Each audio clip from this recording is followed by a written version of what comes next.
Well, this is probably one of the biggest upsets in Division One men's basketball so far this year.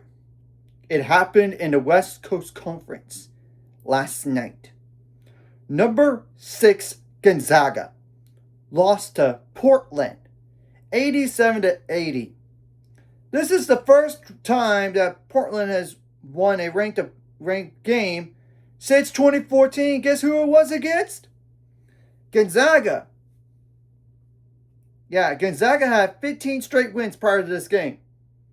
Portland's not even a great team. They're 11-14 now, 4-8 in the West Coast Conference. Now Gonzaga is 22-2 overall, 10-1 in the West Coast Conference. If there was a game that I would have thought Gonzaga could lose, it would probably be more like to a Santa Clara, a St. Mary's. But no, you had to lose this one. And I'm also going to call it the way it is. Forget the 1 seed. You're done. Even if you win out, you're not getting in to a 1 seed here. You lost to a team that you shouldn't. And the only way that Portland even makes the NCAAs is to win the conference tournament. I'm just telling the truth. Now, Portland was up at halftime, 39 to 33. But honestly, in the second half, both these teams scored more.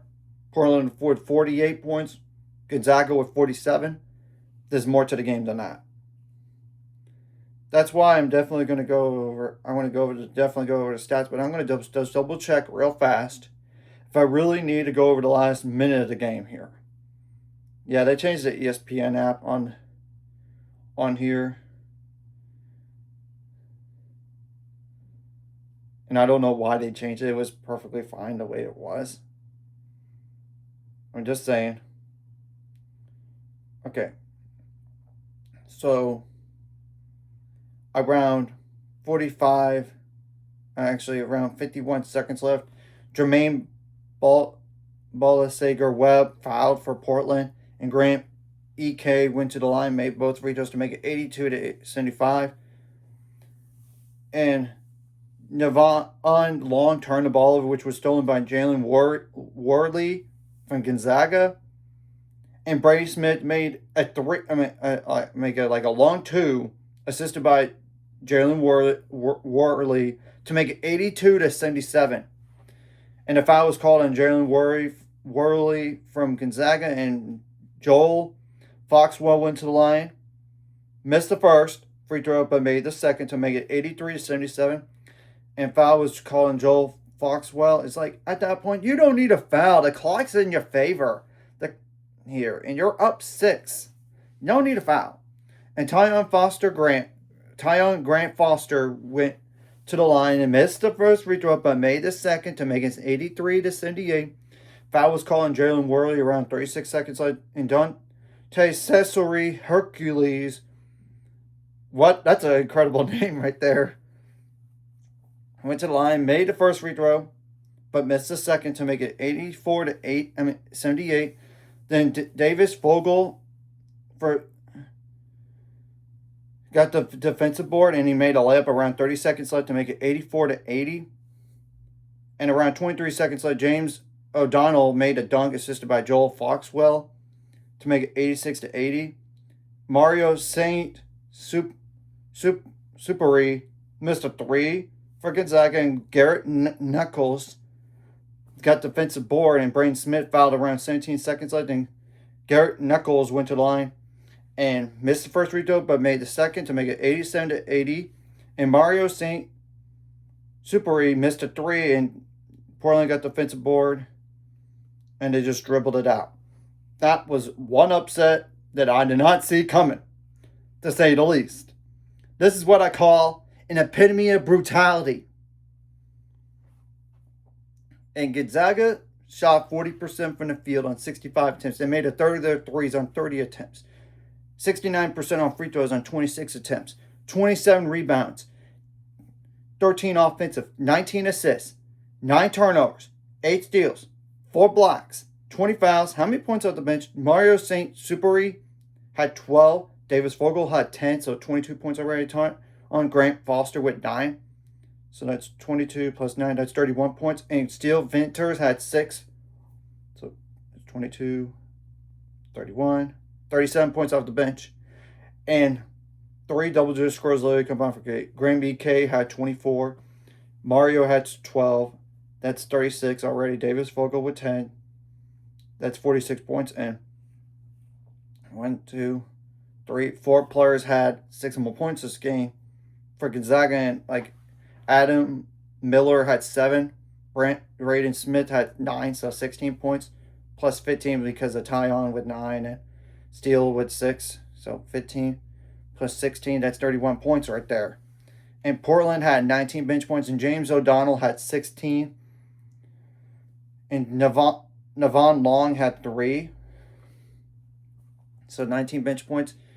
And literally 5 double-digit scores literally combined for Cato. Non-double-digit scores combined for 6. I mean, Dante Cesare Hercules had 3 points, and same thing as for Navon Long. So 81 points. Even without them, they would have won the game. Yeah. Joel Foxwell deserves the game ball here, folks. 27 points on 11 for 18 shooting, 3 for 8 on threes, 2 for 4 on free throws, 4 rebounds, 8 assists. Now, he did have 4 turnovers, 1 steal, and he did have 3 fouls. So the other double-digit scorers were James O'Donnell, like I mentioned, 16 points. Jermaine Sager Webb had 13. Garrett Knuckles had 11, and Cameron Williams had 4. Or Nicole, yeah, Nuckolls. And Cameron Williams had 14. And Portland shot the ball better in all areas. Who would have thought that going into this game here? 59% from the field on 54 attempts. 44% on free throws on 16 attempts. 44% on 3-pointers on 16 attempts. 80% on free throws on 20 attempts. 32 rebounds, 6 of those offensive. Now 22 assists. Now 17 turnovers, that's way too much. 2 steals, 3 blocks, and 21 fouls. Now I'm going to go to the points on turnovers, points in the paint, and fast break points as well. And points on turnovers definitely favor Gonzaga, 17-6. Same thing goes for the fast break points, 15-12. However, points in the paint favored Portland in this game, 40-26. What's the next 5 games for Gonzaga here? Well, February 7th, you got to go on the road to Oregon State. February 10th, you got Washington State at home. On Valentine's Day, you got Santa Clara on the road. If that was a game you could lose, that could have been that one, in my opinion. Then you got San Francisco on the road, February 18th. And you got Pacific at home on February 21st.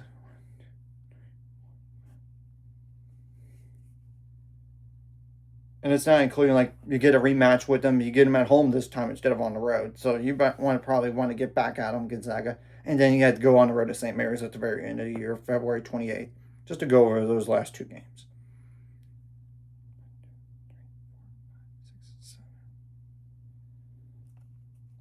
Now, for Portland, like I said earlier, the only way they're going to the NCAA tournament is to win the conference tournament, which is going to be like a good luck. You got Gonzaga to deal with in St. Mary's, and it's not even mentioning St. Clara. I'm just saying, in terms of the top dogs, let alone everybody else. You got Seattle University on February 7th. You got February 11th. You got to go on the road to San Diego.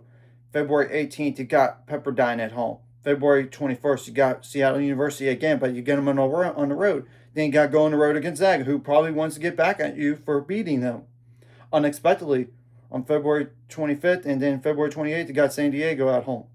Yeah, you got to play a few schools twice down the stretch here.